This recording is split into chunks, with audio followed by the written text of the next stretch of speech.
Today we're unboxing our Pinewood kitchen trolley with stainless steel top. Noah here is going to help us unbox and show you all the parts inside of the box. As you can see, the box is quite sturdy and comes with protective foam layering in between to make sure your product is protected during transport.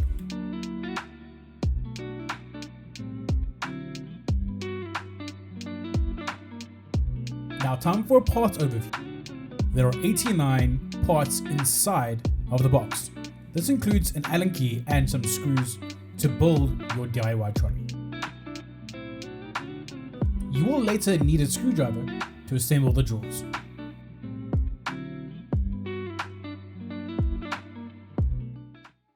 Alright, time to assemble.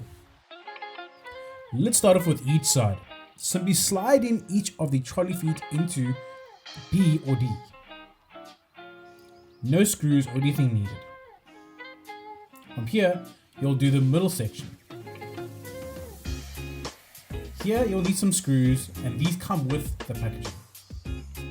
As you can see, there's an Allen key used, and this comes with your packaging as well. Make sure to fasten each side of these screws so your trolley is secure. Here you'll use wooden plugs to slide in the C section on top of E. Now time to install the countertop. The stainless steel countertop is protected by a plastic layer. Simply slide in the wooden plugs and securely fasten the countertop on. And screw in each side to make sure your countertop is securely fastened onto your trolley. Make sure you simply slide in the towel holder sides and fasten these in to your trolley. Time to start with the drawers. As you can see, our drawers are also DIY assembly.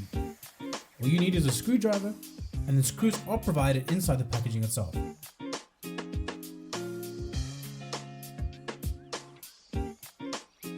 To finish it, our drawers come with a stainless steel handle. The rest of the parts are quite simple. Simply slide them in and place your wine racks on the supported sides with the large drawer at the bottom, and there you go. Your Pinewood trolley is finally assembled.